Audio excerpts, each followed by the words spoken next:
Welcome back. स्वागत है आपको अपने चैनल कैडी प्लस में। मैं शिवम राठौड़ आज आपको बहुत ही बेहतरीन और शानदार कॉन्सेप्ट से a pair of linear equation of two variable को डिस्कस करूंगा। चलिए तो बिना देरी करते हुए सेशन को स्टार्ट करते हैं। चलिए फर्स्ट सवाल पे डिस्कस करें। पहला सवाल है, पहले तो सबसे पहले हमारा ये है कि हमें सवाल को रीडिंग करें अच्छे से कि क्या कह रहा है। फर्स्ट सवाल देखो बेटा, एक छात्रावास के मासिक व्यय का एक भाग नियत है तथा इस पर निर्भर करता है कि छात्र ने कितने दिन भोजन लिया है। एक तो राशि एक महीने की नियत है कि इतना तो आपको पेड करना ही है और ये इस बात पर निर्भर करता है, और दूसरी राशि कि उसने कितने दिन खाना खाया है। जब एक विद्यार्थी ए को जो 20 दिन भोजन करता है 1000 रुपये छात्रावास के व्यय के लिए अदा करने पड़ते हैं, जबकि एक विद्यार्थी बी को 26 दिन भोजन करता है छात्रावास के व्यय के लिए 1180 रुपये अदा करने पड़ते हैं। तो नियत व्यय और प्रतिदिन के भोजन का मूल्य ज्ञात करो। तो मेरी बात समझें। अब इसका कॉन्सेप्ट ये है कि एक तो टाइम फिक्स है, इतना आपको महीने का पेड करना ही है। आप खाना खाएं चाहे ना खाएं। इसके बाद दिन का हिसाब से, जैसे आपका डे जितने दिन खाएंगे उतना देना पड़ेगा, कुछ फिक्स अमाउंट, लेकिन एक नियत राशि भी है जो आपको देनी है। अब देखो हमने माना कि नियत व्यय, हाल देखो बेटा, माना कि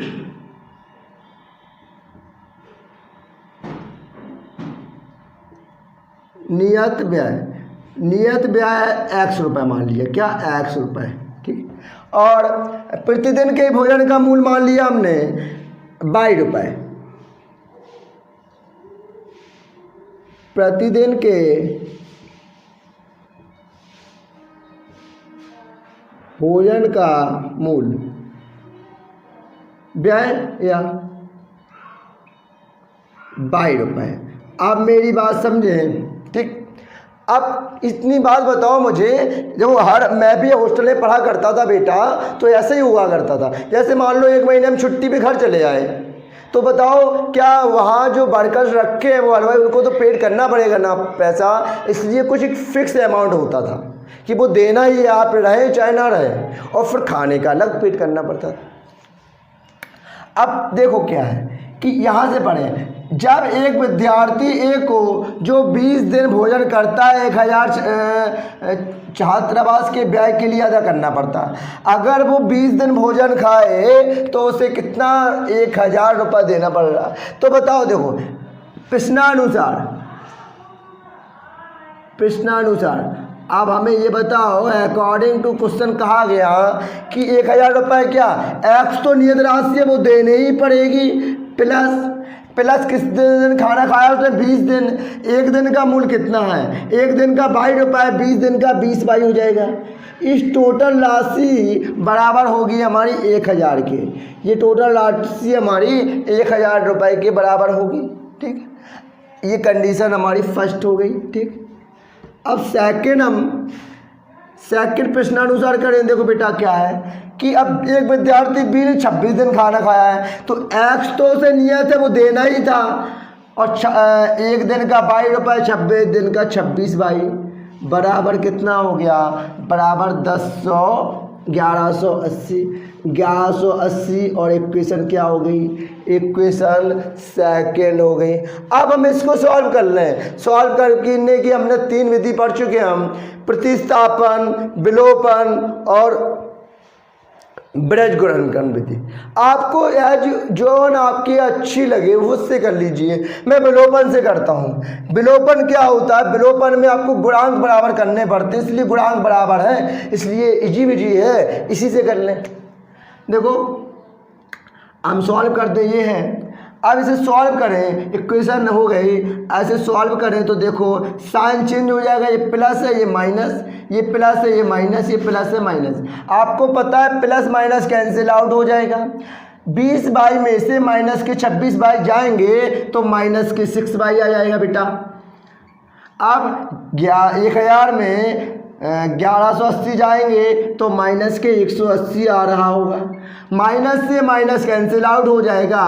y इक्वल टू 180/6, तो 6×3=18, y इक्वल टू 30 आ गया। y इक्वल टू 30 का मतलब है 30 रुपये डे के हिसाब से तो खाना देना ही है। अगर वो एक दिन खाना खा रहा है तो 30 रुपये देना है। अब नियत राशि कैसे निकालें? हम y का मान किसी भी इक्वेशन में रख दें, फर्स्ट या सेकंड में हमारा आंसर आ जाएगा। अब देखो हम लिख रहे हैं y का मान समीकरण फर्स्ट में रखने पर, y का मान समीकरण फर्स्ट में रख दें, x + 20y बराबर 1000, x + 20, y का मान कितना है 30, 30 रख दिया बेटा बराबर 1000। तो x + 20 दूनी तो 3 दूनी 600 बराबर 1000। अब x की वैल्यू निकालें तो आपको पता है 1000 ये उससे आ जाएगा -600, तो x बराबर 400। इसका मतलब समझ रहे हैं, आप महीने का खाना खाएं चाहे ना खाएं 400 रुपये तो आपको पेड करने ही हैं। मान लो मैं महीने में 2 दिन रहा, खाना खाया हॉस्टल में, तो मुझे कितना देना पड़ेगा? 400 देना ही है। और 30 के हिसाब से 30 दूनी 60, 460 मुझे 2 दिन का खाना देना पड़ेगा। अब समझो, अब हम इसमें लिख देंगे कि माना नियत व्यय आया है, जो हमारा माना नियत व्यय क्या निकल के आ गया बेटा? नियत व्यय आया है 400 रुपये, जो नियत व्यय जो देना ही है। और प्रतिदिन के भोजन का मूल्य कितना आ गया? 30 रुपये। प्रतिदिन के भोजन का मूल्य 30 रुपये, ये आपका आंसर आ रहा होगा। अब दूसरा क्वेश्चन है, एक भिन्न 1/3 हो जाती है, कब हो जाती है? जब उसके अंश में 1 घटाया जाता है, ठीक, और वह 1/4 हो जाती जब हर में 8 जोड़ा जाता है। वर्ग भिन्न ज्ञात करो। मान लो हमने माना x/y, ये क्या है? एक x ही अंश होता है और नीचे वाला हर होता है बेटा, यही होता है ना। कोई भी संख्या हो 1/4, आपको पता है ये अंश और ये हर, ठीक। अब हम सवाल पे चलें, सवाल हम चलें, देखो देखो माना भिन्न का अंश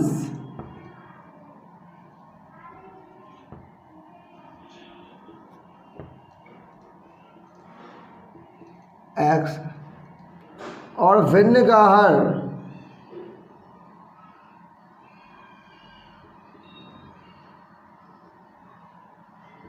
कितना है? 22।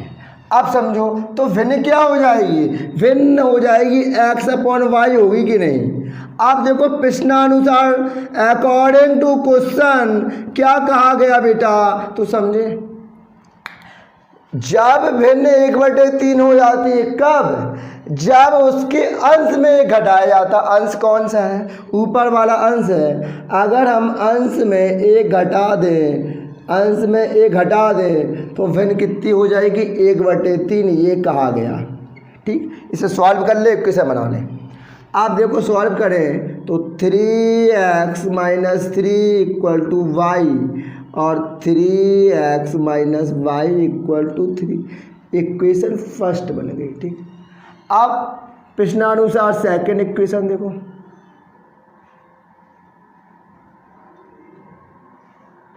अब कहा जा रहा कि और वह 1/4 हो जाती, कब? जब हर में 8 जोड़ा जाता। भिन्न क्या होती है? x/y।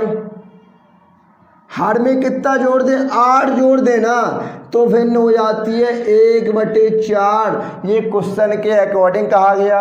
अब हम 3 मल्टीप्लाई कर लें तो 4x = y + 8 और 4x - y = 8। ये इक्वेशन कैसा हो गया?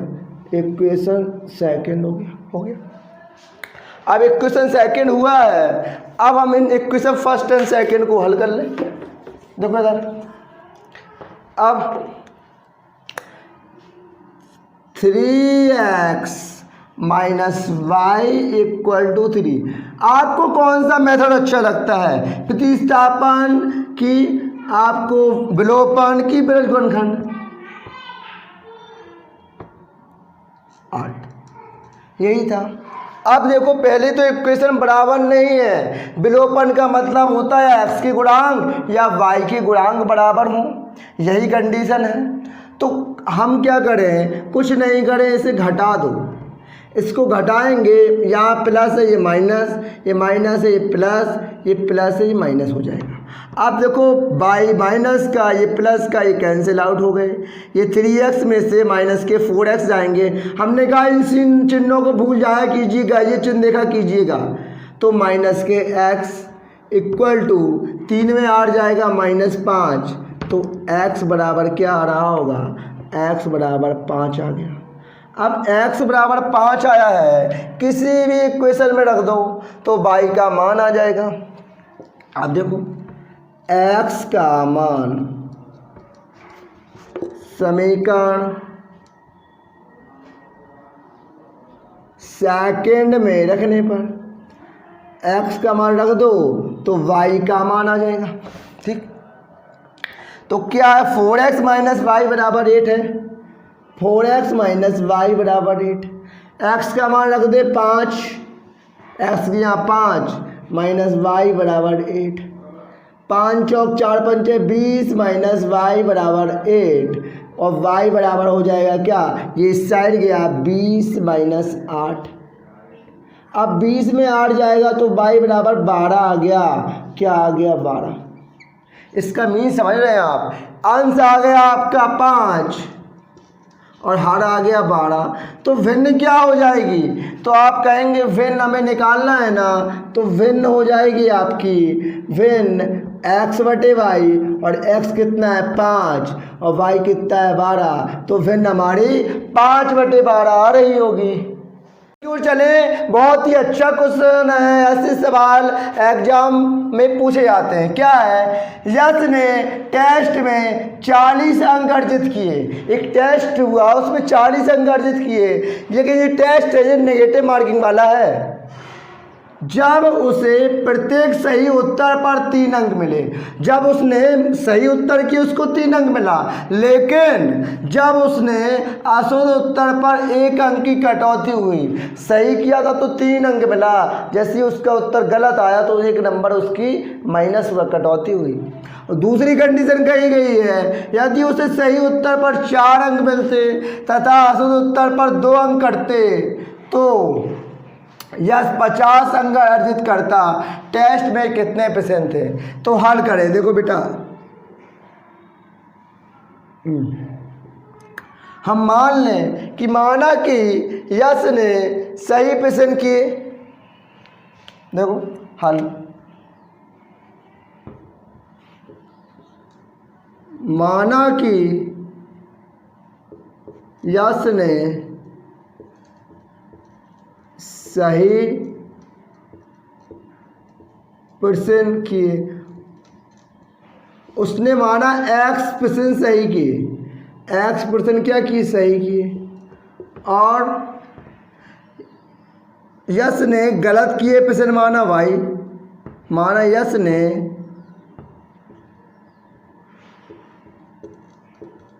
गलत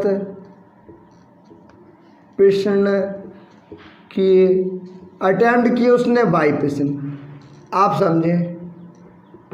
अब अकॉर्डिंग टू क्वेश्चन क्या कहा गया वो समझिएगा। प्रश्नानुसार इक्वेशन बनाएंगे, जब उसे प्रत्येक सही उत्तर पर 3 अंक मिले। अब मेरी बात समझिएगा, अगर एक मान लो x% उसने सही किए तो कितने अंक मिल रहे होंगे, तो कहोगे सर 3x आएंगे, क्योंकि 3 अंक मिलता है, x% किए उसने तो 3x। अगर मान लो उसने y% गलत किए तो कितना अंक कट रहा है, 1, तो माइनस लगाएंगे क्योंकि कट रहा है 1 × y, और बराबर टोटल कितने मार्क्स आए उसे 40। ये इक्वेशन हमारी 1 हो गई, ये बताओ। ठीक, अब दूसरा कहें, अकॉर्डिंग टू क्वेश्चन क्या कह रहा है कि यही कंडीशन, यदि उसने सही उत्तर पर 4 अंक मिलते हैं, अगर उसने परसेंट एक्स ही सही किए होते तो क्या कहेंगे 4x, और असल उत्तर पर 2 अंक कटते तो माइनस क्या बाई गलत किए होते -2 इक्वल टू क्या अंक आ रहे होते 50। समीकरण क्या सेकंड हो गया, समीकरण सेकंड हो गया। अब देखो, अब दोनों में या तो आप प्रतिस्थापन विधि लगा लीजिए या विलोपन या बृहज्गणन, लेकिन सबसे अच्छी लगती है कौन, विलोपन वाली। अब देखो, इसमें हम x की वैल्यू या वेरिएबल बराबर कर दें या y के वेरिएबल बराबर कर दें। अगर x के कर रहे हैं तो इसमें 4 का करें, 4 या 12, यहाँ 3 का, तब बराबर होंगे। इसमें कर दो, y में से 2 का कर दो तो वेरिएबल बराबर हो जाएंगे। तो हम लिखेंगे समीकरण फर्स्ट में 2 से गुणा करने पर, समीकरण फर्स्ट में हम 2 से क्या कर देंगे, गुणा कर देंगे, गुणा करने पर और उन्हें घटाने पर।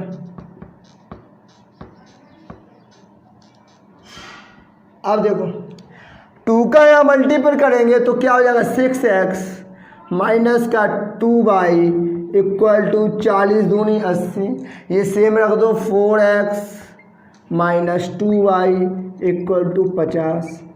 अब देखो बेटा, आपको पता है साइन चेंज करें, ये माइनस, ये प्लस, ये माइनस। अब देखो +2y और -2y कैंसिल हो जाएंगे। 6x में से 4x आएगा तो 2x आ जाएगा, बराबर 80 में 50 जाएगा तो 30 आ जाएगा। अब देखो, हम x की वैल्यू निकालेंगे तो x तो यही रहेगा 30/2, तो x बराबर क्या 15, x बराबर 15 आ गया। अब देखो, अब बेटा देखो, अब x की वैल्यू आप तो ये किसे फर्स्ट में रख दो या सेकंड में रख दो, आंसर आ जाएगा। तो देखो x बराबर 15 समीकरण फर्स्ट में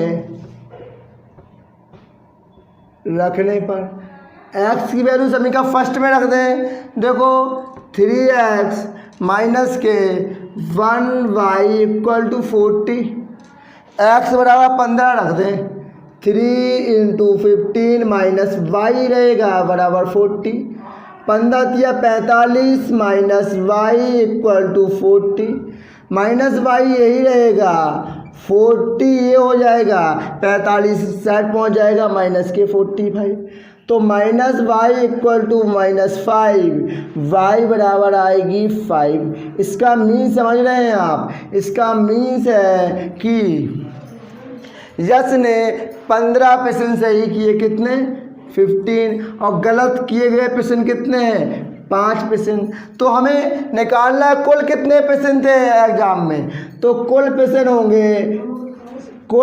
होंगे सही परसेंट और गलत परसेंट से मिलकर ही बने होंगे, सही परसेंट प्लस गलत परसेंट। अब सही परसेंट कितने हैं, तो आप कहेंगे उसने 15% सही किए थे और गलत कितने किए थे 5, तो टोटल ऐड करेंगे 15 और 5 तो 20। तो टेस्ट में कितने परसेंट थे, तो 20% टेस्ट में रहे होंगे। 4th क्वेश्चन है, अच्छा क्वेश्चन है। देखो क्या है, एक राजमार्ग पर 2 स्थान A और B 100 किलोमीटर दूरी पर है। मानो यहाँ मान लें, समझ लो कि 2 स्थान है वो 100 किलोमीटर की दूरी पर है। पहले पढ़ लें, एक कार A से तथा दूसरी कार B से एक ही समय में चलना प्रारंभ करती है। देखो समझो, ये मान लो एक स्थान A है और एक स्थान A है, ये दोनों के बीच की दूरी 100 किलोमीटर 100 किलोमीटर है। कितनी है, इन दोनों के बीच की दूरी 100 किलोमीटर है, इनकी और इनकी बीच की दूरी है 100 किलोमीटर। मान लो ये स्थान A है, ये B है। अब कहा गया एक कार बी से एक ही समय में चलना प्रारंभ करती है, ठीक है। मान लो ये चलना प्रारंभ करी एक ही समय में, यहाँ से ए से चली होगी ये, और ये बी पे चली होगी, ठीक। यदि ये कारें मानो ये चली यहाँ कहीं तीनों सी पर मिली, आई पहले अच्छे से क्वेश्चन पढ़ लें। यदि ये कारें भिन्न भिन्न चली से चालों से एक ही दिशा में चलती तो 5 घंटे समय बाद मिलती हैं। यदि वे विपरीत दिशा में चलती तो 1 घंटे पश्चात मिलती हैं। दोनों कारों की चाल ज्ञात करो। हम माना गाड़ी एक की चाल x किलोमीटर प्रति घंटा है। तो समझो, पहले क्वेश्चन की भाषा समझो। देखो, हाँ, माना गाड़ी एक की चाल कितनी मान ले x किलोमीटर प्रति घंटा, और माना गाड़ी बी की चाल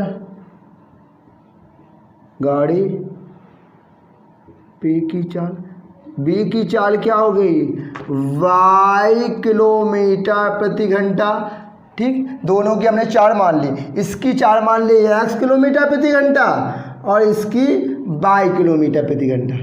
अब एक बात कही गई वो से समझें कि 5 घंटे बाद वो 5 घंटे पश्चात मिलती हैं। मान लो ये 5 घंटे पश्चात यहाँ सी पर मिली, कितनी सी पर, यहाँ, और यहाँ ये भी चली, ये भी कहाँ पर मिली, सी पर मिली।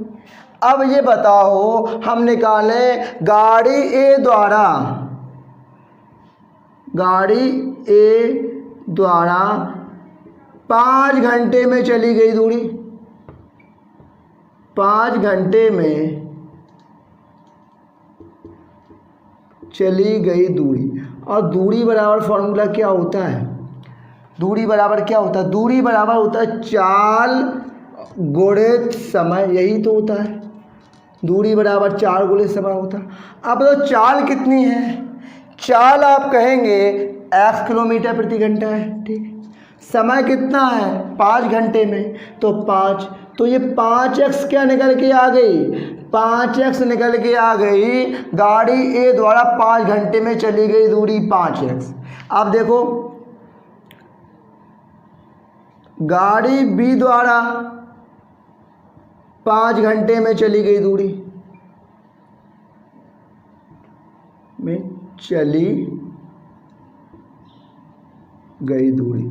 तो यही हो जाएगा चाल गुणित समय। चाल कितनी है इसकी? 22 समय 5, तो क्या हो गया 5 बाई, क्या हो गया 5। अब मेरी बात यहाँ ध्यान से समझिएगा, यहाँ से यहाँ तक की हमारी दूरी कितनी निकली है?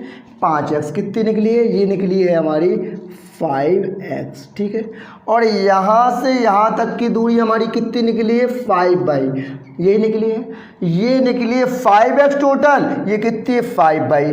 अब देखो, हम एक कंडीशन बनाएं इस 5x में से, इस 5x में से, ये 5x है, इसमें से, इस पूरी वाली में से 5y घटा दें, 5y घटा दें तो बराबर 100 किलोमीटर, ये भी हमारी दूरी थी। इस पूरी 5x में से इस 5y को घटा दें, ये बराबर जो बची हुई दूरी 100 हो जाएगी कि नहीं? ये बात बताओ, इक्वेशन फर्स्ट हुई कि नहीं? इक्वेशन फर्स्ट हुई, इसको फर्स्ट डाल दें। ये भी देखो दूरी थी हमारी इतनी 100, और ये 5x, ये 5y, इस पूरी 5x में से इस 5y को घटा देंगे, ये बचेगा। अब ये हो गई। अब हम क्या कर लें, इसे 5 से भाग दे दें। अभी ना बनाओ, इसे इक्वेशन 5 में पूरे से भाग जा रहा है।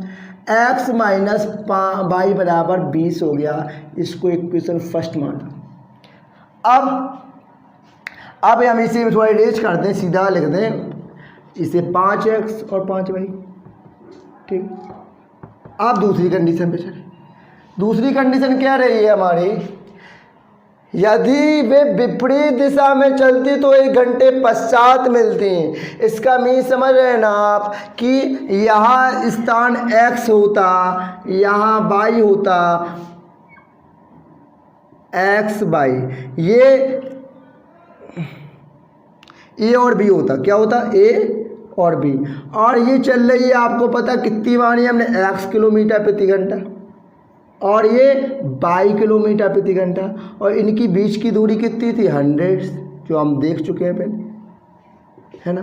अब हमें ये बता दो आप कि इसकी चाल x किलोमीटर प्रति घंटा है, इसकी चाल 22 किलोमीटर प्रति घंटा है ना। तो अब बताओ, दोनों क्या कहें, दोनों 1 घंटे पश्चात मिलती हैं, तो ये चली होगी कुछ इतनी x, और ये चली होगी यहाँ से कुछ इतनी y, और दोनों यहाँ मिल गई होंगी। कहाँ मिल गई होंगी? यहाँ मिल गई होंगी। तो बताओ, दोनों यहाँ मिल गई होंगी, यहाँ x चली होगी, ये y होगी। x दूरी प्लस y दूरी, और ये टोटल कितनी है? 100। तो हम ये लिख सकते हैं x प्लस y बराबर 100। ये क्वेश्चन सेकंड हो गई। इतनी बात मुझे बताओ, यहाँ से x चली और यहाँ से y चली, यहाँ मिल गई, और टोटल ये दूरी जोड़ दो, ये 100 के बराबर नहीं होगी x प्लस y की। इतनी बात आपको समझ में आई। अब देख लो, आप एक क्वेश्चन सॉल्व कर लो, x प्लस वाई बराबर 20। हम कौन विलोपन विधि लगाएंगे? क्यों लगाएंगे? क्योंकि ये मेथड इजी होता है, इसमें गुणांक आपको बराबर देख रहे हैं। आप देखो, यही है, देखो। अब इसे चेंज करने की कोई ज़रूरत नहीं है, करना है तो कर दो। ये माइनस हो गया, ये माइनस, ये भी माइनस। अब ये plus minus cancel out, minus minus 2y equal to minus के कितना 80, माइनस से माइनस कैंसिल आउट, y बराबर 80/2 कितनी आ गई? 40 आ गई। अगर y बराबर 40 आई है, y का मान हम इक्वेशन फर्स्ट में रख दें, y का मान समीकरण 1 में रखने पर, अगर 1 में रखेंगे तो देखो x माइनस वाई बराबर 20, x माइनस 40 बराबर 20, x बराबर 40, ये यहाँ जाएगा प्लस का प्लस 20 बराबर 60। तो x बराबर आ गई 60 किलोमीटर प्रति घंटा, और y बराबर हमारी निकली 40 किलोमीटर प्रति घंटा। निकालना क्या था? दोनों की चाल निकालनी थी। तो लिखेंगे माना गाड़ी A की चाल कितनी आई है? 60 किलोमीटर प्रति घंटा आप लिखेंगे, और B की कितनी? 40 किलोमीटर प्रति घंटा। यही हमें आंसर निकालना था। एक की 60 है, एक की 40 है। 5वां सवाल देखो, एक आयत का क्षेत्रफल 9 वर्ग इकाई कम हो जाता है। कब? यदि इसकी लंबाई 5 इकाई कम कर दी जाए और चौड़ाई 3 इकाई बढ़ा दी जाए। पहली कंडीशन। दूसरी कंडीशन में क्या बनेगी इक्वेशन? यदि हम लंबाई 3 इकाई और चौड़ाई 2 इकाई बढ़ा दें, दोनों को बढ़ा दें, तो क्षेत्रफल 67 वर्ग इकाई बढ़ जाता है। आयत की विमाएँ ज्ञात करो। हम माना आयत की लंबाई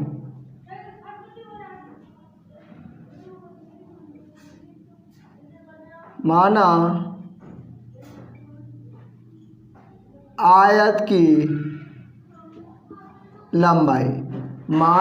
की लंबाई x है। अगर माना आयत की लंबाई इतनी है और आयत की चौड़ाई 22 मीटर,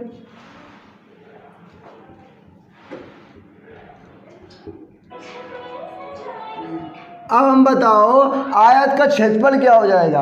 आयत का क्षेत्रफल होता है लंबाई गुणे चौड़ाई। आयत का क्षेत्रफल लंबाई गुणे चौड़ाई, x/y। अब हम क्वेश्चन के अकॉर्डिंग चलें, अकॉर्डिंग टू क्वेश्चन, प्रश्नानुसार। अब एक क्वेश्चन बनाए, यहाँ मेरी बात पे ध्यान दीजिएगा। यदि इसकी लंबाई 5 इकाई कम कर दी जाए, कितनी है लंबाई? x, 5 कम कर देंगे इकाई x माइनस 5, ठीक। और चौड़ाई 3 इकाई बढ़ा दी जाए, चौड़ाई कितनी है? 5, 3 इकाई बढ़ा देंगे y प्लस 3, क्षेत्रफल क्या होगा एक्स वाई, ये क्षेत्रफल कितना है एक्स वाई। अब कह रहा है बेटा कि इस तो आयत का क्षेत्रफल 9 वर्ग इकाई कम हो जाता है, इसमें से 9 वर्ग इकाई कम कर दो। ये क्वेश्चन में कह रहा है वैसा ही किया है हमने कुछ नहीं किया, जो क्वेश्चन कह रहा है वैसा ही करना है। अब इसका मल्टीपल करें, सॉल्व करें। एक्स वाई प्लस के 3x माइनस के 5y माइनस के 15 equal to x y minus 9। X y है और एक्स वाई कैंसिल आउट हो जाएंगे। आप देखो 3x माइनस के 5y, ये 15 उस साइड जाएगा प्लस का 15 माइनस 9, तो क्या हो जाएगा 3x minus 5y equal to 6। ये क्वेश्चन फर्स्ट बन गई, ठीक। अब सेकंड देखें हम, सेकंड क्या कह रहा है, सेकंड इक्वेशन में क्या हिंट दी गई हमें। अब कह रहा है यदि हम लंबाई 3 इकाई बढ़ा दें, लंबाई कितनी है x है, 3 बढ़ा दें तो x प्लस 3, और चौड़ाई को 2 इकाई बढ़ा दें, चौड़ाई कितनी है y, इसको 2 इकाई बढ़ा दें y प्लस 2। तो क्षेत्रफल क्या होता है, आयत का क्षेत्रफल x इंटू वाई। कहा गया कि तो क्षेत्रफल 67 वर्ग इकाई बढ़ जाता है, तो अगर इसमें हम 67 ऐड कर दें तो हमारी इक्वेशन बराबर हो जाएगी।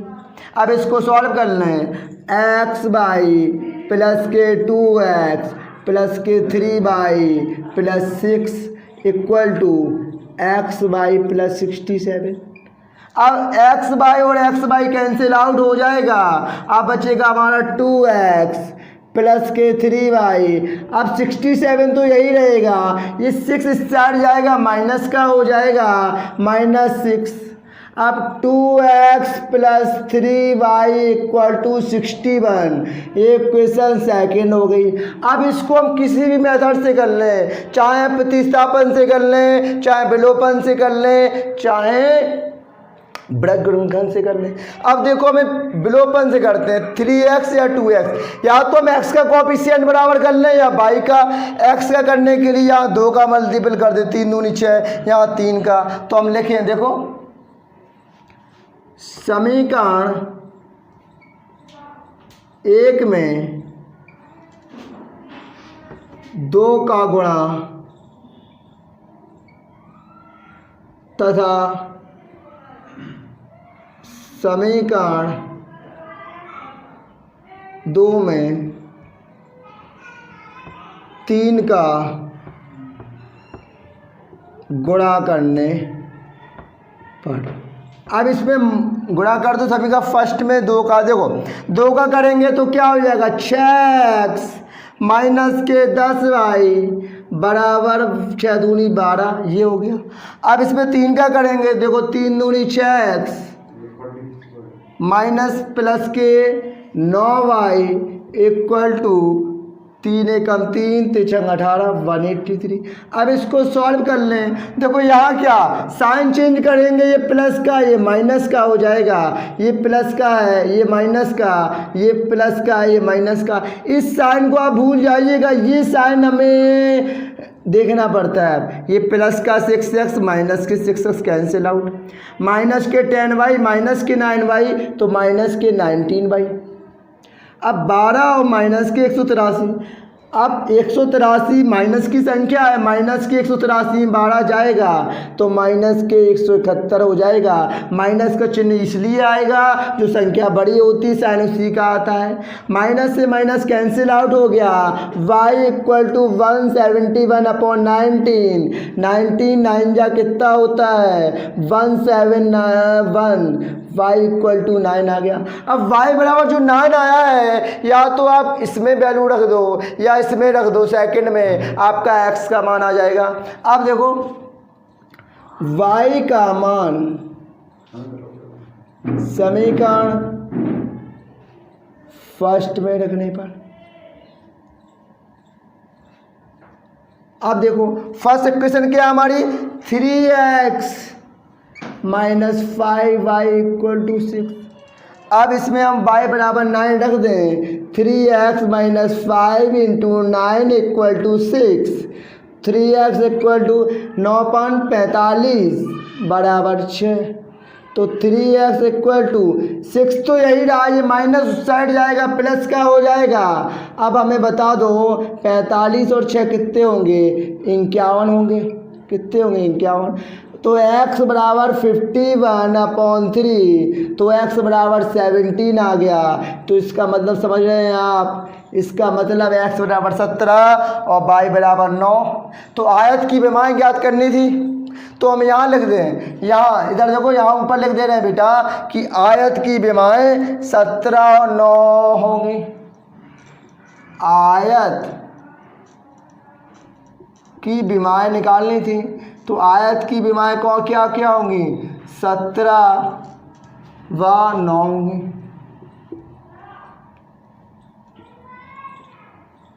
तो ये हमारा सॉल्व हो गया, ये हमारा सॉल्व हो गया। तो आज ये आज चैप्टर 3.5 फिनिश हो गया। आई होप आपने आज के सेशन को अच्छे से एंजॉय किया होगा। अगर आपको अच्छा लगा हो तो लाइक ज़रूर कीजिएगा, दोस्तों से ज़्यादा से ज़्यादा शेयर कीजिएगा। Thank you, thanks for the class.